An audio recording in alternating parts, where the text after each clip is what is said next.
Hi, this is Bobby Kimbrough, and welcome to Off the Cuffs. Today, I'm very excited. I have with me Zuri Sweatt, student at West Forsyth High School, rising senior, also the Juneteenth Queen. Zuri, welcome to Off the Cuffs. Thank you. I'm super glad to be here. I'm glad you're here. So, you and I were having a conversation before we started recording. So tell us a little bit about you. I know you go to West and you're rising senior. So tell me a little bit about you. Well, my name is Zuri Sweatt. I am a rising senior at West Forsyth High School. I'm originally from Charlotte. I moved here to Winston-Salem not too long ago. Well, kind of long ago. It's 8 years ago. So, we have all kind of people that come and sit at the table with me, sit across from me. We have everything from politicians to basketball players, football players, you name it. We enjoy bringing people from the community to talk about what they're doing in the community. And I think it's great to have you because you represent a population that we rarely get a chance to talk to, and that's the future. Our high school teenagers that are currently getting ready to become young adults, if they're not already adults. So tell me, what do you like to do? I love to draw. I love poetry. Not much of a dancer, but I can carry a beat a little bit. Like I can dance, just not like in a theatrical way. And I love to do soccer. I did soccer for a very long time. And then recently I decided to do a different take on my like a different hobby, and I decided to do pageants. Okay. Yeah. So currently you're a rising senior at West Forsyth, right? Mm-hmm. So what do you want to do after you graduate from West? I want to go for a career option, I want to go into pre-law. Where you want to go to school at? I've keep myself a little open. I have a couple options. I want to go to Howard University. I also want to, Spelman's a good choice for me too. Keep myself open. Yeah. So, when I came in the room, I know that I was going to be having a conversation, but when I came in here, I saw a beautiful young lady with a crown on her head, dressed in red, with a sash. Thank you for helping me. Sash across her, Juneteenth Queen. So tell me, what is that? Explain that to me. I know, but a lot of people probably don't know. No, they don't know. So I am part of the Juneteenth Scholarship Program. Okay. This is our first year trying something like this. The Triad Cultural Arts Center, they made this program for young Black girls across the Forsyth County to have a chance to get a scholarship to go to any college they wanted to go to. And this was overseen by a council of women, of Black women across Winston-Salem. And wow. It's an amazing program. We had the option to learn about our Black history and the preservation and celebration of our Black heritage, and learning who we are as young Black women and who we strive to be. We've gotten to learn many types of tips, lots of like financial tips, tips for college, just preparing us for the future. We also learned it was almost like a safe space for us to talk about our emotions and what we've been through, and to get advice from the Queen's Council, such as Chief Katrina Thompson, Michelle Harry, the director of Triad Cultural Arts, Mayor Pro Tem, just all giving us advice and experience that they had when they were young and how they got to where they were today. It was just a wonderful experience. So what are some of the, I guess, the qualifications, some of the things that sets the queen from the participants, or sets the person that wins, in other words? Well, what did you have to do? Well, there were 13 girls who applied for, and they chose to be part of this program. Mm-hmm. And what the Queen's Council was looking for were girls who could, in an articulate way, be themselves, be confident on stage, show their personality, and also be able to talk about who they are and how they feel about topics in the world, and really just have an idea of who they are, even though they're not completely sure 100% who they are right now, just about who they want to be. And I think that through this program, I came out a more confident person in knowing who I am, what I want, and knowing that God put me on this earth for a reason, and that He's allowed me to understand that I'm the fulfillment of my ancestors' dreams, and that I am enough to be able to achieve whatever I want to. Okay. So, you brought up a good question, or you made a statement about things that are happening in the world, right? So I want to get a teenager's perspective on things that are happening in the world. All right? Mm-hmm. You ready? You ready? I'm ready. Okay. So how do you feel about what's happening? If you had to paint a picture right now and somebody say, well, if they're visiting, let's say I'm from outer space and I'm visiting, never been here before, and I say, tell me what you see happening right here in America, in your country. What do you see happening? Right now, there's a lot of division Okay. on several fronts, from basic rights about our bodies and guns and our protection. There's a lot of different opinions and different sides to things. Okay. And we are, in my opinion, not as united as we should be at all. And from a youth perspective, I think that our voices are getting left behind, are getting lost a little bit. My platform coming into this pageant was anti-bullying, being more self-confident in who you are, and knowing that our opinions, like our voices and our opinions and our feelings matter too. And I just, not just for youth, but also for adults too. I just feel like a lot of voices are being unheard and are being looked over. Like only the select few are making decisions for everyone. And it's not right. So you think a lot of voices are being muted, huh? Mm-hmm. So let me ask you a question. So, not only here, but across the country, there's a lot of violence going on. Youth, teenagers violence, juvenile violence. What's your take on that? Or better still, why do you think it's happening like that? I think a safe space is what a they're safe missing. Space? Mm-hmm. So explain that to me. I know what safe space means, but explain that. I think a common trend in family life at home and at schools, there's not a safe space where they can say how they feel and have a person they could come to and talk to about how they feel about, like, well, how should I say this? In school, for me, for a very long time in the beginning of middle school, I felt like I had no one to talk to at school. I didn't feel like I had a safe space to really say that I was feeling upset, that no one would really listen to me. I didn't think I had anyone to really talk to. And I am president of the Students Against Violence Decisions at School. And we did a survey for about 200 kids at our school, and only 20% said that they felt like they had someone that they could talk to at school if there was issues at school or issues at home. And feel safe, where everyone has a safe space at school. Mm-hmm. You think that creating more safe spaces at school where people could talk and share and be heard. Mm-hmm. So the group that you spoke about, that you sit on, the president of that council, what's the name of it again? The director who managed the whole thing was Miss Cheryl Harry. Okay. The program at school at West Forsyth. Oh, West Forsyth. Oh, I'm sorry. The program was Students Against Violence Everywhere. Okay. Is that just based at West Forsyth, or that's? Oh, it's nationwide. Okay. And so what are some of the things that you all do? We try to spread the message of kindness and acceptance around school. Okay. That what I try to do for the club, we try to create a safe space where anyone can come there. We can talk about issues that teenagers are being, like, everyday life problems that teenagers go through, and that how to make safe decisions going through it, and that you're not alone, and that everyone should have a safe space to come to and someone to talk to. So let's say that we got all adults listening that could make decisions. What would you like to say to them? What would you tell them to make that safe space? What would you say to them to create an atmosphere to where could be a positive change for teenagers and for our community? Some of the things that you would like to say to adults that you would like for them to do. That you need to listen. There's a lot of bullying programs across the nation and in schools about how you shouldn't, but you should always accept people for who they are and everything.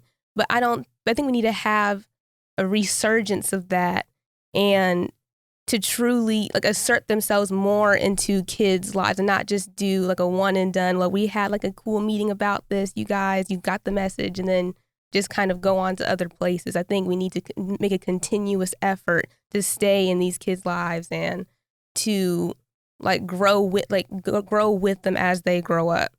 Okay. Just to also listen, because once again, their feelings matter, and we try not to think about it as a kid. You kind of just have a way of pushing things down and keeping and kind of moving forward with things, but those feelings, they stay with you until your adult life. I think that's where it begins, and I think that's where the problem starts. I think adults need to learn about parents. I'm sorry, not parents. I think adults need to remember that we are the future, and that of course academics and of course they're all important. But if the future is not emotionally intelligent about their feelings and about their actions from an early age, then it'll only be to our disadvantage. You're very well spoken, very articulate. Based on what I hear and what I have seen, I'm sure you do very well in school. What's the key to that? You study a lot? You spend a lot of time studying, reading? I do spend a lot of time. I have good time management skills. I take a lot of time for each class and try to study and try to spend time really learning the material. And also, I focus on my mental health as well to not overstress myself. You know, you're the first teenager I've ever heard in my life say I focus on my mental health. Yeah. Wow, that's strong. So when you say you focus on your mental health, what do you mean? I heard you say you don't stress yourself. How do you work on your mental health? Because, you know, there's probably a lot of people could learn from this message. So how do you work on your mental health? Well, for me personally, I am a Christian. I do go to church, and I try. Where do you go to church at?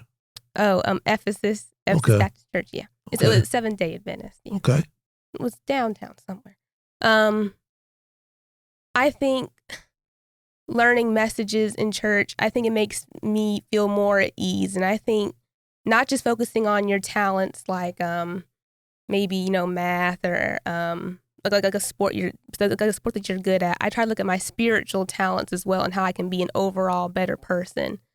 And also, I think just trying new things, and because I told you I love to draw. I am definitely an art person. I try to do the hobbies that I love a lot to keep myself. Are you a pretty at good peace. artist? Yeah. Really? Yeah, I've won 2 awards last year, actually. Yeah. Drawing? Mm-hmm. What can you draw? I like color pencils. I'm good with like realism. I like drawing like what I see. I drew a strawberry tart, and it got put in the Mint Museum in Charlotte. You should have brought us a sample of some of your artwork. Yeah. Oh, well, I would have, but yeah, it's hanging up in the museum, so. Oh, excuse me. It's hanging in the museum. Excuse them why. Okay. Hanging in the museum. That's all right. That's pretty strong. What are you, 16, 17? I'm 17. 17-year-old young lady got her artwork hanging in a museum already. Mm-hmm. That's impressive. I like that. Oh, yeah, I love it. And I love Black artists, too, for sure. Like, I always loved the arts because it felt like you could, and you felt like you could, it was different from writing or like history and stuff where it was Who are just some so of your favorite clear-cut. artists? Oh, let me think. My favorite artists. Oh, Lord. That's a hard one. That's a tough one. My favorite artists. Mine is Earth, Wind, and Fire. But my fault. We talking art, not music. My fault. I love Earth, Wind, and Fire too. Them and Kool and the Gang will forever be my favorite. You're not old enough to know them. But go ahead. I have a very old soul. I love all that old music. You'd have to be ancient at your age to know anything about Kool and Gang, Earth, Wind, and Fire. But anyway, I confused artists with drawing. Go ahead. I was just clowning a little bit. I think one of my favorite artists is Jacob Lawrence. I just did a. Who's Jacob Lawrence? I don't know him. Oh, okay. He is a Black. Educate me. Yes. Okay. He is an artist who was known for doing paintings about Black culture during the Black Renaissance of the 1920s and 30s. He always put a story into whatever he painted about our culture. And I loved it. They were simple, abstract paintings about everyday life in Africa usually the early 1900s, about where Black people lived, what they did for jobs, their family, how things worked, the social structure between Black and white back then. To me, it always spoke to me. So I'm going to back you up a little bit, right? Mm-hmm. So you said that, when I say back up, I ain't going to push you back. Oh. I'm going to back you up. Table move. Okay. Oh, you thought table move. Okay, no. You got jokes too, right? Mm-hmm. No, I said back you up a little bit. I'm going to back you up on one of the statements that you said. You made the comment about divide. We're too divided, right? Mm-hmm. So from a 17-year-old perspective, how do we close that gap? And see, I love talking to young people. You know why? because so many answers are found in our future that are sitting with our young teenagers. So many answers to so many problems that we have, because you have a different perspective than not an old soul, but an older person. So tell me, what would you do with some of the things that you suggest we work on as a society, as a community, even as a school, to close that divide? Well, there's not an easy black and white answer for sure.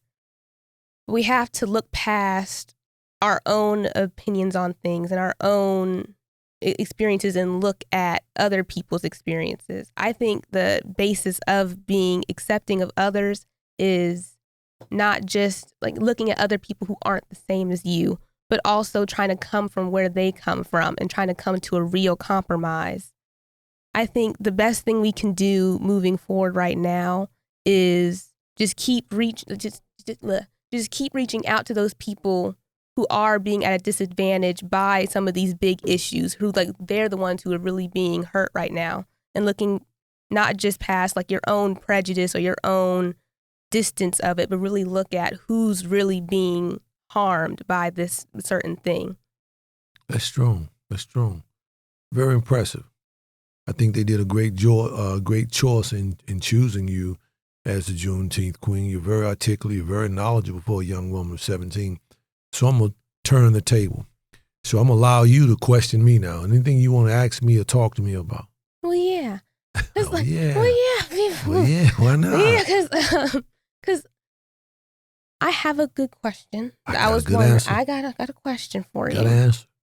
So I don't know many black law enforcers. So I just met Chief Katrina Thompson through the Queen's Juneteenth program, and learning about her life and why she became the chief or how she got there, and learning about what she thinks on topics. I have a question. How do you, as an African-American man, but a sheriff, a law enforcer, how do you feel about the drastic change in the narrative of police officers and our like African Americans being killed by police brutality? Like, how do you handle it on a personal and a professional level?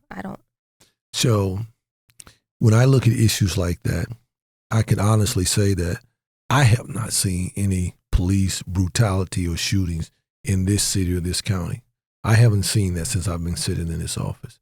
I think this is one of the better counties in the whole country because you have professionals here who will have a zero tolerance for that. And we push the narrative and the message that we will treat all persons in this county, regardless of race, color, creed, sexual preference, we will treat them with the utmost respect. As a person and as a black male, I have zero tolerance for that. I say that because at the end of the day, everyone has the right to be treated fair when encountered with law enforcement. And that's the message that I push here every day, all day. And when I see it, it makes me cringe. When I see it in other places in the country, I'll speak out about it. If it's wrong, I'll call it like that. I have no hesitation saying, that's wrong. Yeah. And in order to move the needle, we have to have that kind of honesty. We have to have that kind of honesty and that kind of integrity and transparency. And that is how we move here at the Forsyth County Sheriff's Office. You know, there's a sign, as you probably saw it when you came in the door down there. We don't do black, white, Republican, or Democrat. We do what's right. There's a picture down there with two of the men that are part of the team here. And that's just how we move.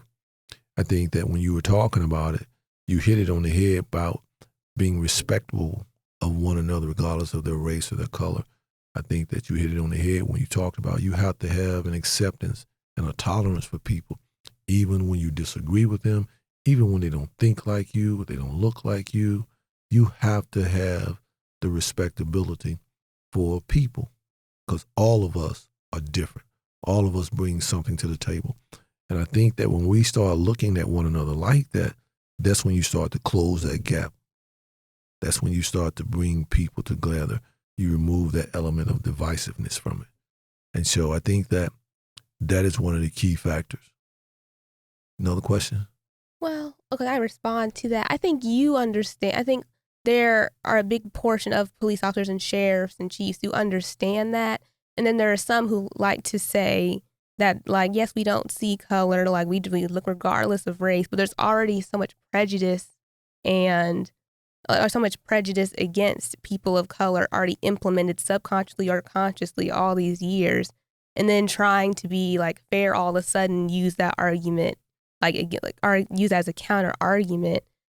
I just like, how do you, because you're in the law enforcement, how do you think we should, because I'm from the, I'm the youth, so I don't really fully understand everything or how everything exactly works. But how do you try to get that message across that we don't see race, we're very colorblind, but we have to be real and look that there are prejudice within things beforehand. Like, how do you? I mean, the first thing you have to do is you have to be honest and recognize that, yes, I'd be lying to you if I said that racism doesn't exist in America. It does. I'd be lying to you if I said that, we're not divided in places that we shouldn't be as a country. I'd be lying to you. But here's what I tell you and what I tell my children, that when you look at someone, of course, if I look at Miss Howell or if I look at Hunter, of course I see the color of their pigmentation, but I don't let that affect how I interact with them. How I go about changing the narrative is I show people that I care about them, regardless of who they are or what their pigmentation is. I think that when people know that you care about them, they respond to you differently. I'll tell you about a situation, right? I'll leave the names out of it. But I had a situation this past weekend where I went on a call. And when I got there, the lady was very standoffish of me. I had on some jeans, a shirt, and she asked me, "Why are you here?" And I told her that I came there to let her know that if there's anything that she needed, or her and her family, that I wanted to be there for her. And she told me that I don't need you here. You all can leave. Just do what you got to do and leave. I was determined to change her mind of how not only did she see law enforcement, but how she saw me, a man of color. And so I did not leave. I stayed there. And I walked her to her car, older woman, senior to me. And by the end of the night, we were at a place to where she was not as curt with me. She wasn't as harsh with me. And so Sunday morning, I got a call about her, that she wasn't doing well with the previous situation that night. And I got in my car and I drove to her house. And I called and she didn't answer. I was determined I wasn't going nowhere till someone answered the phone. And she finally answered the phone. And I said, "Miss So-and-so, I'm in the front of your house. Would you come outside?" She said, "Why are you here?" And I said, "I want to talk with you." I sat on that woman's porch in a rocking chair, her and I. And I was there for over an hour and a half, talking with her. And she was sharing her life with me. I was sharing part of my life with her. And by the end of the day, we realized we had more in common than we had dislikes. And when I got ready to leave, that woman hugged me as if I was related to her. And when I left there, I had cried with her.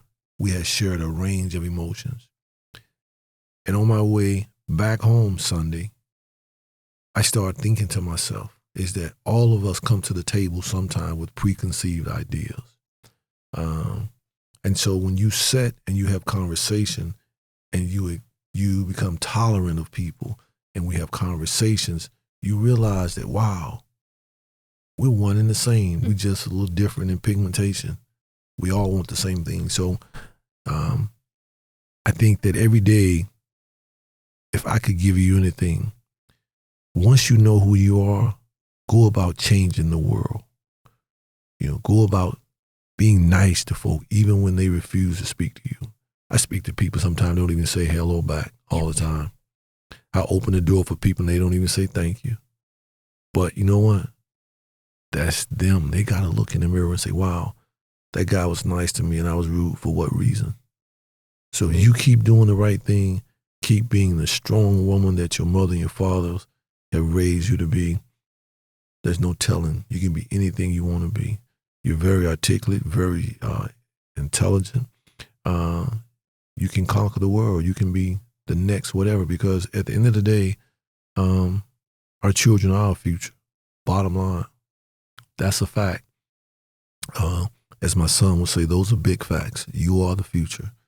And so when it comes to racism and things like that, you're going to experience it, but don't let it change you. Keep showing love. Keep showing love. Keep showing love. Even where there's hate, keep showing love. That's what my grandmother used to say. Like she's not, oh, she's still alive. I'm sorry. I don't know why I said used. She's still alive. I'm sorry. Yeah. That's what she said all the time. Just keep being kind to people until the point where they can't say that you did anything wrong. Like you were kind until the end. My grandmother used to say, kill them with kindness, what she used to always say. And that's just how I go about my life now. At this point in my life, I try to love everybody, regardless of who they are, pigmentation, sexual preference. Because at the end of the day, right, all of us have a due date. We do. A date that's due when we'll meet our maker. And when that due date comes, I want to be able to say that I treated all of your people with kindness. All of them, regardless of who they were or what they were. And so that's how I deal with racism. And as the sheriff and sitting and being fortunate and blessed to sit in the office of the people, that's how we move around here. And I think that when people see how the leadership moves, it's contagious because they realize that certain things won't be tolerated. So I got time for one more question from you. If you don't, I'm going to let you have the last word before we take it home. Okay. I did have another question for you. Go ahead. Answered a lot in that question. Okay. Oh, I'm sorry. But I did have a question. What made you want to be a sheriff? So it made me want to be the sheriff. So that's a long answer. I'll shorten it up. So my whole life, I was always fascinated with a guy called Jim West. In the Wild Wild West, that was Jim West and Artemis Gordon. I was fascinated with them guys. And I always wanted to be an agent. And my auntie told me that if you speak it, you can obtain it. You've always heard me talk about abracadabra. I create as I speak. So that was my lifelong goal, to be an agent. So after I obtained that and accomplished that, I retired in 2016. And I was doing some work at Philo, consultant work and speaking. And I thought about it. Some people approached me about it. I prayed about it. And I said, I'm going. Because what greater opportunity than to come back home, be the sheriff in the county that gave you everything. The person that I am now, I got it right here in this county. I was educated in the public school system, North Forsyth, 79. This is home for me. My family been here forever, over 100 years. And so I love this place. And that's why every day, as they say, I go hard, because my goal is to make it better than it was before I got here. So then when my time is up to go, whoever comes behind me, be a little bit easier for them. Oh, yeah. They'll have something to keep building upon. That's what it's all about. Progress. And so the last guy left it for me to make progression, and whoever comes behind me, the same thing. And the legacy goes on. But I want to thank you for coming by today. I have thoroughly enjoyed talking with you. I think that some of the points that we take away from this is that spend time with our children. Get to know what they're thinking, get to know their ideals, because so many times the issues that we're facing in our society is right there. The answers are right there in the minds of our children. The things that we're going through, that they're going through, just having a conversation, and as you said, creating a safe space. I like that, a safe space where people can talk and feel non-judgmental and share their real feelings, be heard, and allow them to express themselves and see how we can bring about the change that is so much needed. I want to thank you all for allowing me to be a part of this conversation. As always, we love you. Thank you for the support. I wish you the best. Have a great rest of your week. Thank you.